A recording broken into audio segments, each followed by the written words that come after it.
National Weather Service in Cleveland has issued a special marine warning for Avon Point to Willowick until 10:45 p.m. Eastern Daylight Time.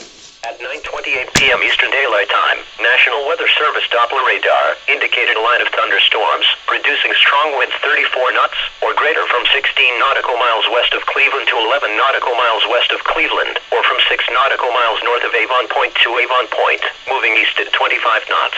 These strong thunderstorms will otherwise remain away from significant coastal landmarks over the indicated areas. Mariners can expect gusty winds, high waves, dangerous lightning, and heavy rains. Boaters should seek safe harbor immediately until this storm passes.